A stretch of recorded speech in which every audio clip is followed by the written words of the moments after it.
Hello, everyone, and welcome. I'm really excited that you're all here today to listen to a lot of what is going on in the world in terms of immigration and international law. This is another in our series of faculty chats, or hot topics as we're calling them. And this is an opportunity for you as admitted students to hear from some of our faculty who run some of our centers, are also deans at the law school, and also work in the clinics that work in these in immigration and also in the international area.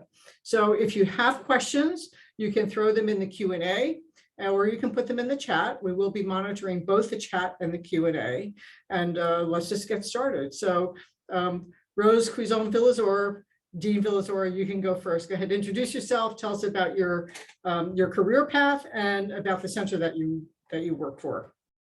Thank you. Welcome, everybody. I wish that I could see you. My name is Rose Cuizon-Villazor. I am the interim co-dean of Rutgers Law School here in Newark. I'm also professor of law and chancellor social justice scholar, and I direct the Center for Immigration Law Policy and Justice. I think everyone's going to give a brief introduction first, and then I'm happy to talk a little bit more about the center, the work that we do, and how students can be involved. Okay, thank you. Professor Contessa, go ahead, you're next. Hello, everyone. It's very good to be here. My name is Jorge Contesse.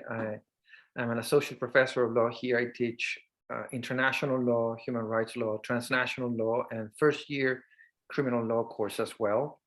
I am the founding director of the Center for Transnational Law, which, like Dean Cuizon-Villazor, I'm going to be talking about in just a second after the round of introductions. It's great to have you here.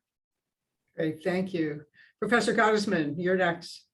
Thank you. Hi, I'm Joanne Gottesman. I'm a clinical professor. I direct the Immigrant Justice Clinic in Camden and also the clinical programs overall in the Camden location. It's lovely to be here. Great, thank you. Professor Gupta. Hi, everyone. My name is Anju Gupta. I am a professor of law here. I'm also currently the vice dean of the school on the Newark side. I teach refugee law and professional responsibility, and I also direct the Immigrant Rights Clinic here and teach in that clinic as well. My scholarship is in those areas of refugee law, particularly gender-based claims for relief. And I'm excited to be here and to talk to you all about the clinics and other ways in which students can get involved. Great, thank you. We have representatives that direct clinics at the law school and also that direct centers. And there are two different types of programs and organizations that students can get involved in. So let's go through the centers first. So Professor Cuizon-Villazor, talk a little bit about your center. It's a very interesting one and has had a lot of press, I think, lately. Go ahead. Thank you. And that's because immigration law has been such a hot topic the last few years. So as you can see in the chat, the link to the website is there. I apologize ahead of time that we have not updated some of the events that we've been having here at the law school. The Center for Immigration Law, Policy, and Justice is an interdisciplinary center which primarily focuses on doing public policy research and legislative advocacy. So unlike the clinics where you'll hear a little bit more about that engages more in litigation and direct representation of clients, at the center, my fellows are students, the fellows and I do research and we write what's called policy papers. My research agenda and expertise is on immigration law and more recently focused on the ways in which localities and state governments have adopted what have been called sanctuary policies. So New Jersey, for example, has a policy that prohibits local law enforcement from enforcing civil immigration laws.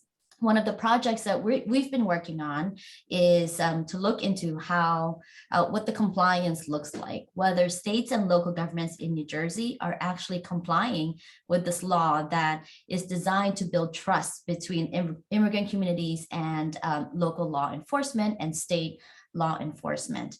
And so the research looks into whether looks into the validity of the law, which is called the Immigrant Trust Directive. Some of that we've been looking at the cases that have challenged that law, which was passed or adopted by the Attorney General of New Jersey, who is the chief law enforcement officer of the state.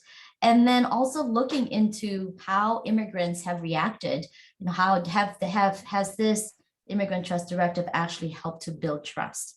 And so the center looks into all of these issues more from a policy perspective. In the past few years, we've been advocating for expanding the Immigrant Trust Directive and trying to recommending closing some of the loopholes that we see continues under New Jersey law that has led to state and local governments still somehow participating in the enforcement of immigration law. I hire students, primarily second year and third year students who are interested in issues of immigration.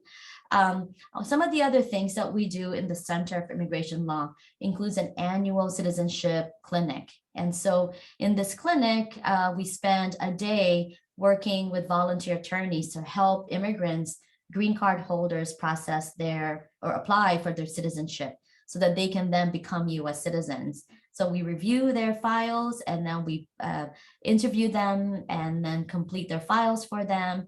And then once they have an interview slot, then we also, if they want to, we can help prepare them for their interviews. The other thing that we do also through the clinic is to engage in legislative advocacy.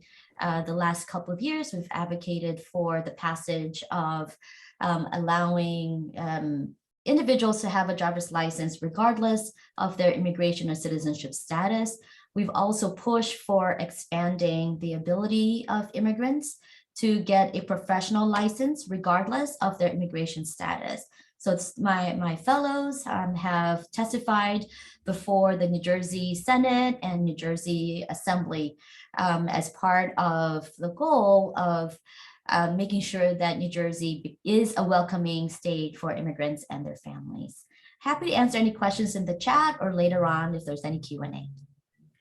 That's great. There is so much that is going on the local level, and there's a lot going on the national level as well. And New Jersey has always tried to be in the forefront of leading the way. And I think all the work of your center is helping to push our state and local government to make sure that we are leading the way in these really difficult issues that we have to deal with involving immigration.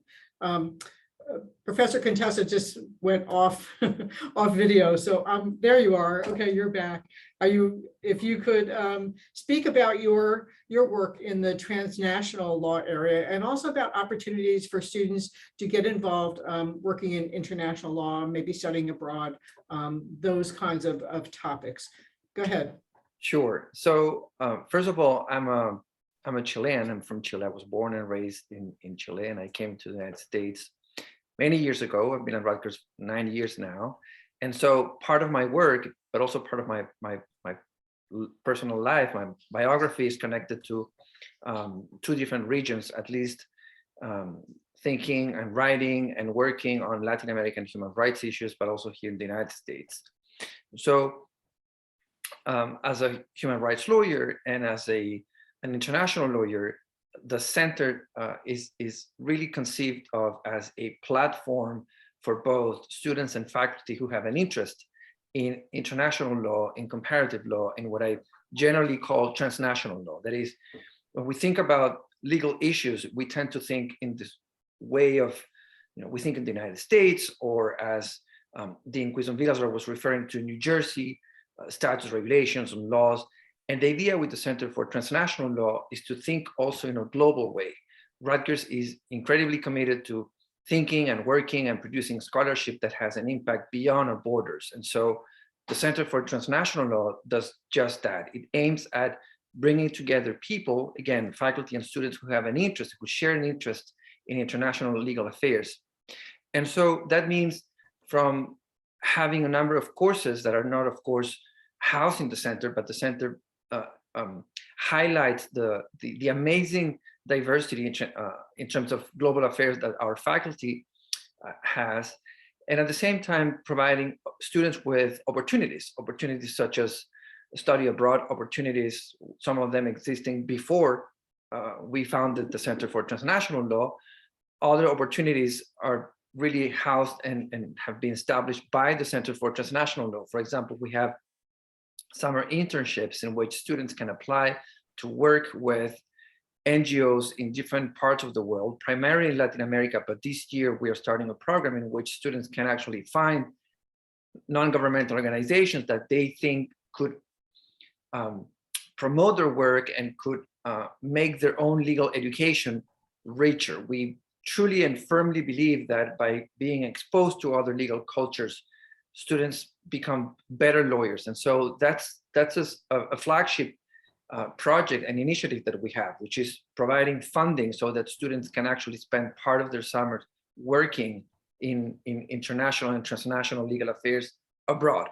We also offer an opportunity to work with Washington, D.C. based Inter-American Commission on Human Rights, which is an organization, an international non-governmental, well, it's not an international organization that overviews human rights protections and the situation across the Americas, that is including North America, the United States and Canada. And so the Human Rights Clinic, which is a different project related, but it's different from the center, has also established a partnership with the commission. So students can engage with human rights affairs, but by working through the clinic, but also by entering with these organizations.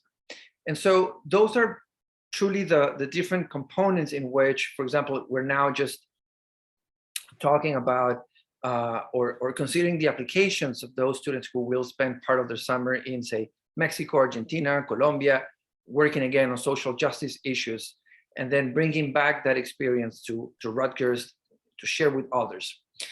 And if I may just say how some of the issues that we see through the work of the center, you've heard about immigration, you will hear about refugee law, and all of those issues are happening, in many parts of the world. And definitely some of the work that the centers do here at Rutgers are New Jersey and nationally based. But all of those issues have also international law components. And so the Center for Transnational Law really offers a sort of a lens through which people can look at these different issues that happen nationally, but have international implications, either because international law influences what happens at the domestic level, or because we like to think that what's happening here has also certain implications, at the international level. And just to give you a flavor, a little bit of what international law is at Rutgers, I'm currently teaching international human rights. And of course, for the past couple of weeks, I'm sure it's been the same for you. It's been just hard to concentrate on other issues that are, beyond the war in Ukraine. And so with my students, I said to them, I'd like to spend, part of our class dealing with the law of war and the law of armed conflict and some of the implications that we are seeing now with, for example, some of the legal arguments, not just the international affairs and international relations component, which is a different set of facts. It's kind of a different theory and doctrines, but we lawyers are thinking of how the international legal order that we established after the Second World War is now being challenged by this current aggression by Russia against Ukraine. And so we're spending time as events unfold. And my final comment here, and I'm happy to take questions, is that the Center for Transnational Law deals with, of course, international law, which is, for example, what's going on now at the United Nations with the Security Council, but also with comparative law. And so part of my own personal work, but also through the center, is connected to what's happening in different countries. Since I'm from Chile, and now in Chile there's a current constituent process, there's an upcoming event that's going to take place in the Camden location in May, in which we will be gathering international lawyers and constitutional lawyers thinking about how international law can influence constitution-making processes. And this is happening again in the Camden location at Rutgers in Camden. And it's part of the work in which we think of international law and domestic law as just one integrated block of law and not just like two separate orders. So I'm happy to take questions afterwards. And again, thanks for being here with us today. Thank you. That was amazing. I should also add that because we're on a very large research institution, there is a lot of interdisciplinary work that goes on. The Division of Global Affairs, there is a professor who has a joint appointment at the law school and also in the Division of Global Affairs. Oftentimes, people at the centers work with other professors who teach in the various areas at other parts of the university. So the students not only get the advantage of having your perspective as law professors, but also the perspective of other professors who also work in the area that may bring a different kind of thought to what's going on, whether it's from a sociological thought or from a cultural thought. So it's really very interesting how all of that is possible, again, because we're part of a very large institution.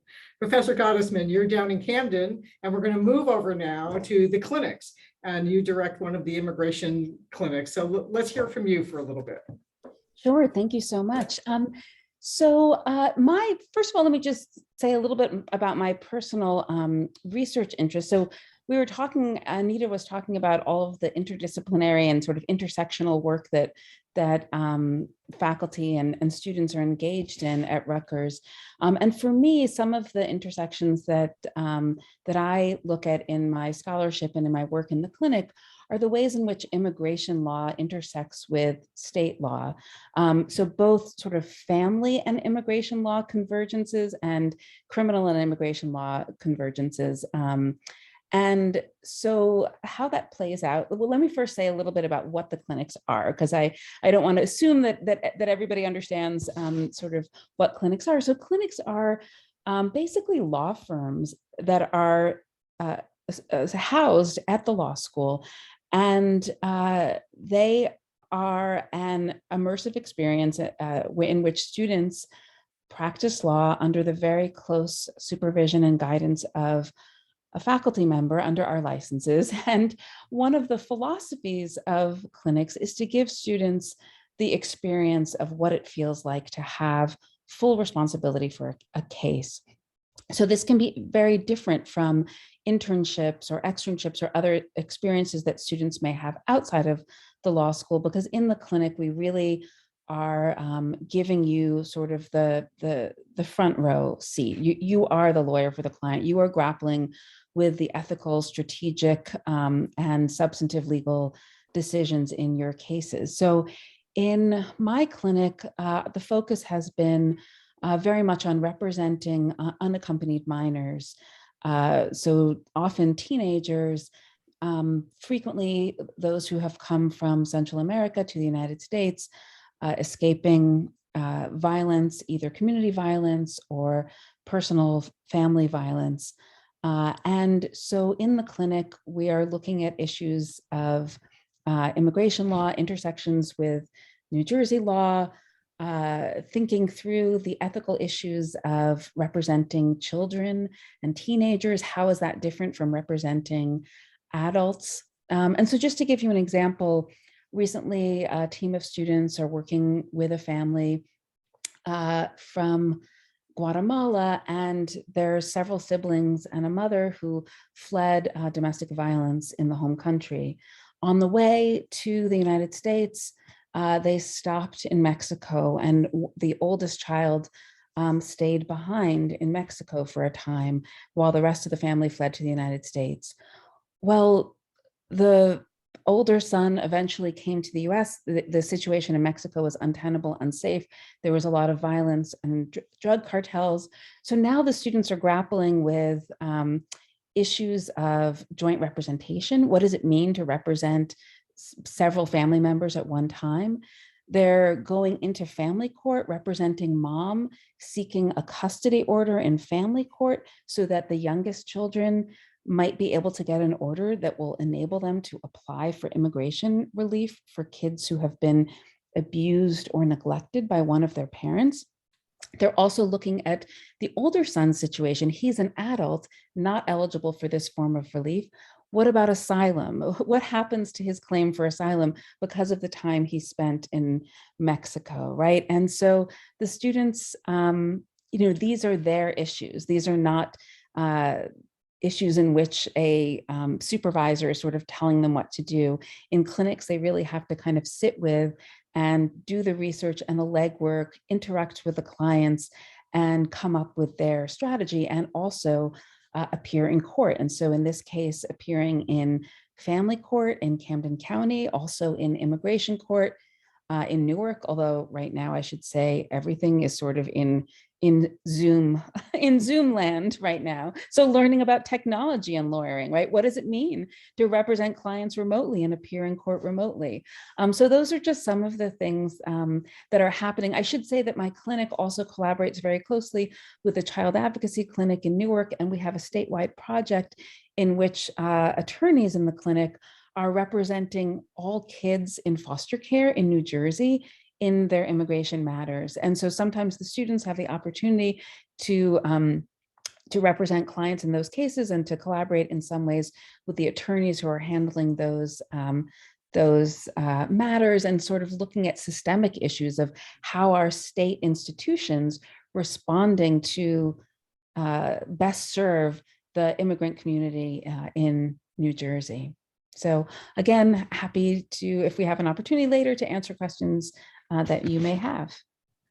Thank you. We had a session last week on juvenile justice and child advocacy, and Randy Mandelbaum, who runs the child advocacy clinic here in Newark, mentioned the work that you're doing together with immigrant children. And it's tough work, it's difficult work. I think for students to be involved in that level of intensity really shows them how important the work really is. And you can't stop when you hit a roadblock. Someone asked about when you lose, what do you do? You know, what happens if I hit a barrier and I can't find a way forward? And you realize that there has to be another way forward and that you don't give up. So there was a really interesting conversation that went on about self-care for people who were working in the industry, who, especially during the last administration, seemed to be getting everything thrown at them all at once, from the travel ban to people at the border having children pulled away from them, and then how do you keep moving forward? And so but once you have those little victories, victories are really important, and to hang on to those victories and know that you can go ahead. And Anita, if I may just jump in, since you mentioned Professor Mandelbaum, because also Professor Contessa was talking about international opportunities, one of the things that she and I have done over the years is co-taught a class on child migration and US immigration law and policy. And we've taken students with us to Guatemala over spring break for a number of years to learn about the push factors for migration, as well as what happens to kids who are deported back. So these immigration opportunities, and I know Professor Gupta will talk as well about other sort of international opportunities that come out of the work that we're all doing. Great, thank you. Professor Gupta, you're next. And it's interesting that we have two clinics and a center all dealing with immigration issues, right? It shows you how important these issues really are. So Professor Gupta, go ahead. Thank you. And we have non-clinical, non-center faculty as well, writing and teaching in these areas. We really do have a very robust immigration and immigrant rights program at the law school at the moment. So it's really an exciting place to be.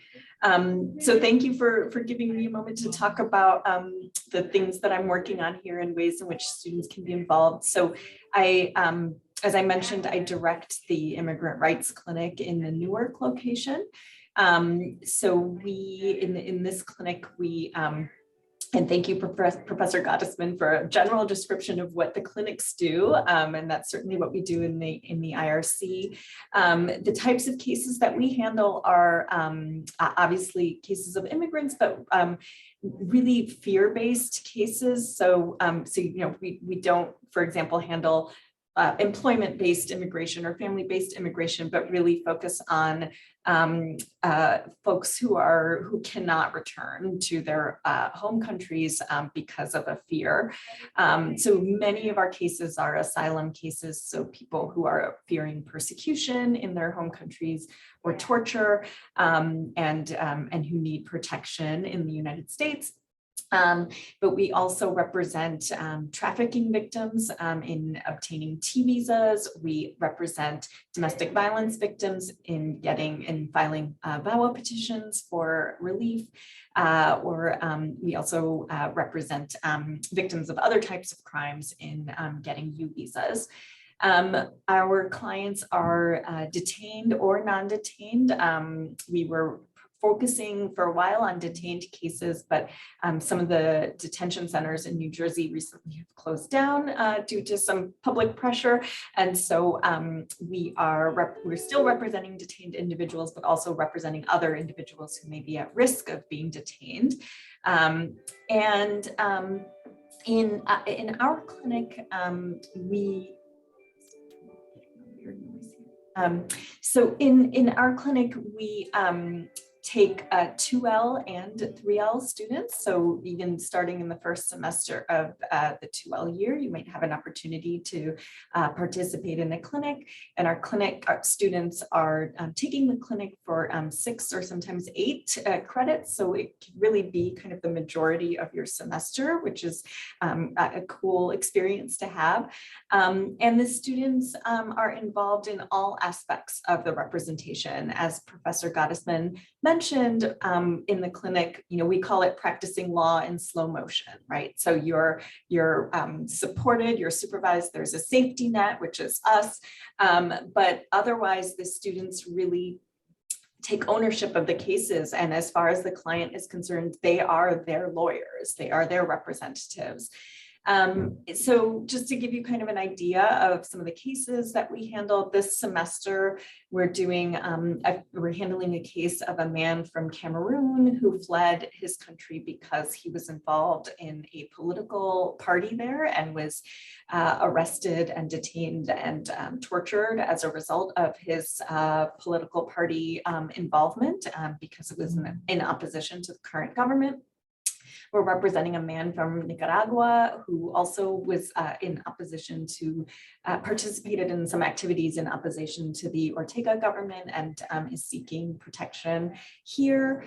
We're also representing a woman from Guinea who has a range of gender-based claims. She was forced into a marriage with someone who had other wives as well, then experienced extreme domestic violence within that marriage. And there's also a threat of genital mutilation to her daughters.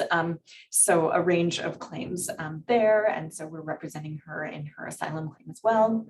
As with all of our cases in the clinic, the students, like I said, engage in all aspects of the representation, starting with interviewing. So we have classes on interviewing and we do some role playing with interviewing, and then students interview their actual clients, which they record, and then we talk about that.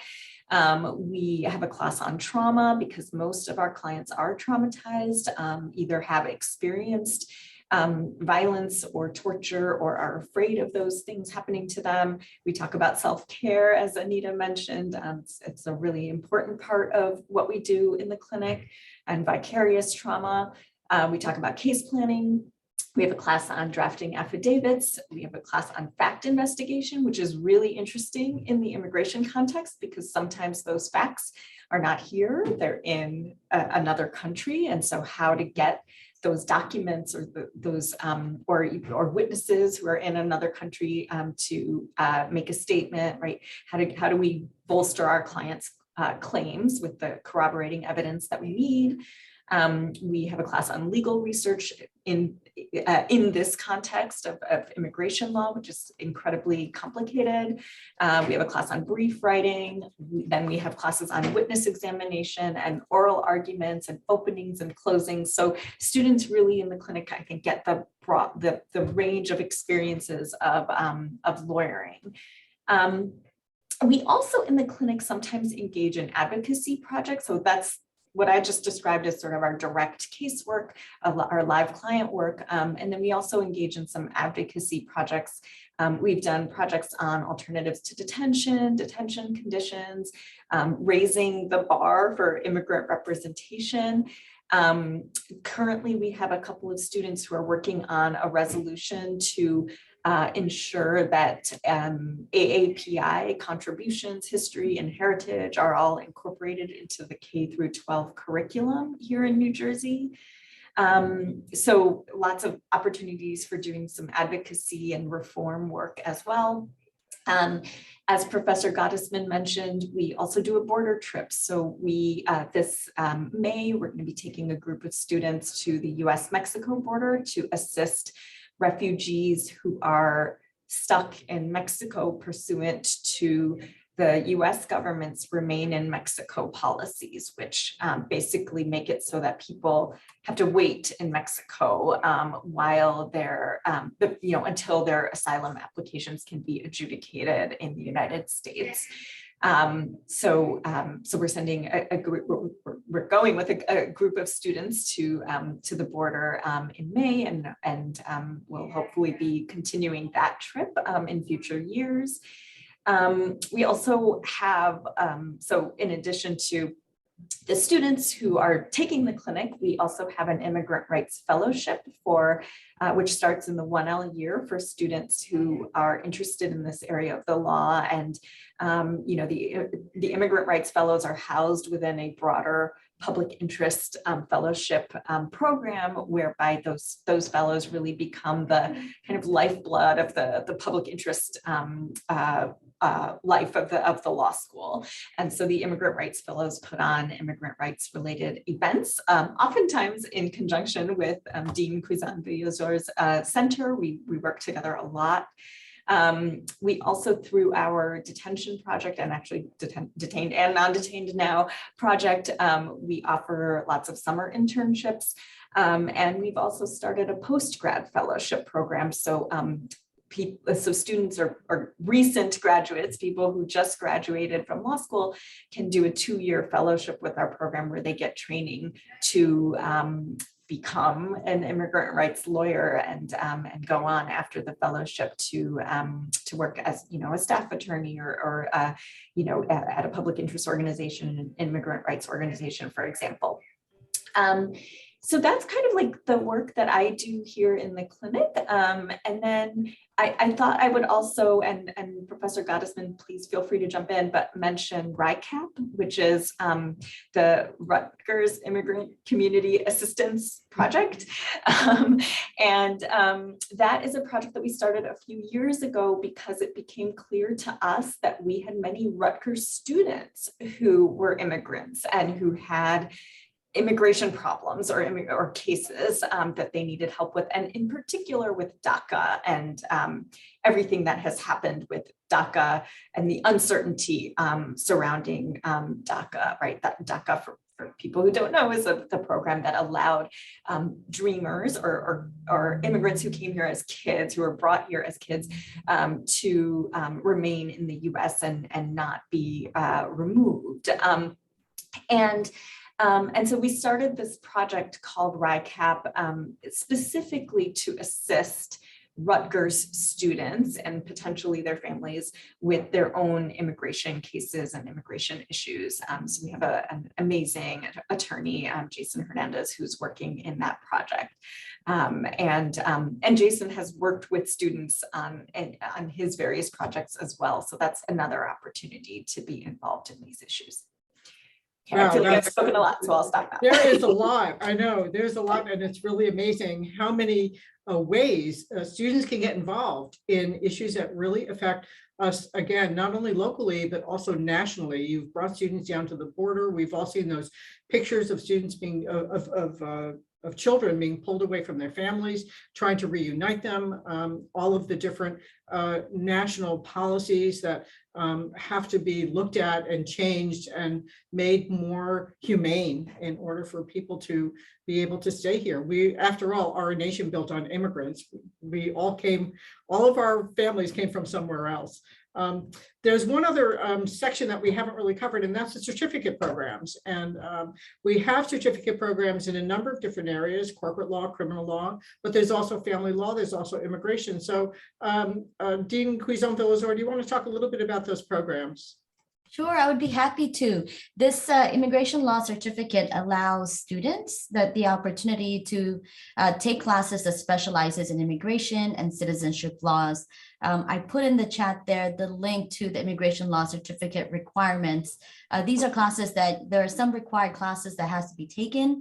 Part of the certificate program requires that an experiential experience. And what that means is that we want students to be able to work with our clinical faculty, or to work or get an externship that focuses on immigration or citizenship law. And so you'll see there's some of the different categories that are the one has to meet. But the overall goal of this immigration law certificate is to create a close relationship between students and the faculty who are part of that program. And here there are at least 3 of us: Dean Gupta, Professor Gottesman, and I are part of the immigration law faculty. Professor Contesse is an affiliated faculty of the Immigration Law Center, but also in terms of the immigration law work, human rights work that he does that intersects with immigration law. And one of the great things about having Rutgers having 2 locations is the benefit of taking classes with faculty in either Camden or Newark. We have, as you know, we have a holodeck, and this is a specialized classroom that students on both campuses can attend and be immersed, basically be in person, and we use technology to have a unique experience with faculty and students who are located in the other location. Professor Gottesman might have mentioned earlier that she teaches one of those classes that are specifically designed for the holodeck, and that's the children, migrants, and the law class. It's a seminar that she co-teaches with Professor Randy Mandelbaum, who is in Newark, and Professor Gottesman is in Camden. I thought I'd also mention some of our immigration law faculty. Here in Newark, we have Alan Hyde, whose work concentrates on labor and employment and immigration. And we've already talked about Professor Randy Mandelbaum, and you've heard Dean Gupta and I talk about our work. In Camden, Professor Gottesman is there, and she works with Professor Linda Bosniak, who is a leading scholar on immigration, on citizenship law. And we have staff attorneys who are part of various clinics, including the clinics that Dean Gupta and Professor Gottesman directs. So there's a lot here going on in immigration and citizenship law. If you come to Rutgers, you will be exposed to all the various nuances of these areas, both domestically, locally, and internationally.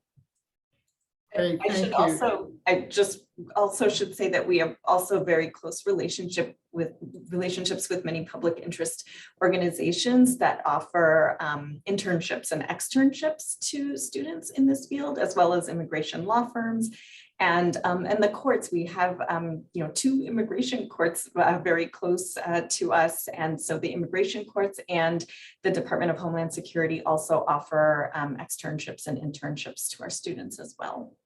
Oh, Thank wait, you. also our adjunct faculty, we've got immigration judges who teach, practitioners in business immigration and crimmigration. And so in addition to the full-time faculty, we also have experts in the field who come to Rutgers and teach these more specialized classes for our students. Thank you. Professor Contessa, any last words of wisdom? You also, I forgot to mention the Jessup International Moot Court Competition. So maybe you want to talk about that a little bit, and then anything else that you'd like to add in. Sure, and if there are any questions, of course. So the Jessup competition is a world competition in which students from not just the United States, but everywhere around the world compete.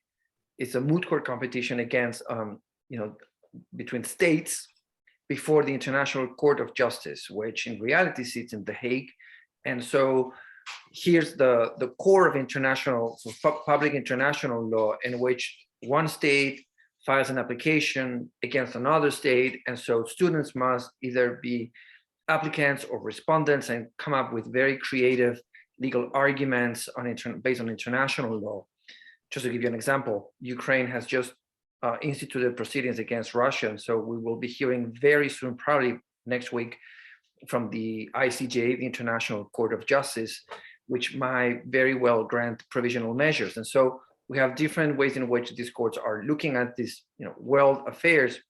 And the students just finished the national rounds of competition. They prepare for a whole semester. We have a dedicated course to coach those students. And then we go into the spring with mooting, in which not just professors, but also alumni help us mood the students. And it's really a Jessup community, not just at Rutgers, not just in the United States, but really everywhere around the world. Students get in touch with students from Indonesia, Peru. I remember last year they were exchanging emails and getting in touch with each other to talk about legal affairs and whatnot. So that's one of the many initiatives, projects in which students can participate starting in the second year. Great, thank you. Professor Gottesman, any final words of wisdom? Just that, as you can probably tell from everything that has been shared here already, Rutgers is an incredibly vibrant community when it comes to immigration opportunities. And Dean Villazor just mentioned the crimmigration class, and I think that that's a class that is not very commonly offered at law schools, and students who enrolled in that class had the opportunity to work with the adjunct professor to create a practice guide that's used by immigration and criminal defense attorneys in New Jersey. So again, sort of marrying the intellectual, the scholarly, and the practical. Great, thank you. And Professor Gupta, your last chance. Go ahead. I think I've said it all. I don't know if there are time for questions, but we could take one if there is. I don't know. Yeah. It's 12:59. I haven't seen any questions in the chat. Okay. And we're actually at the end of our time.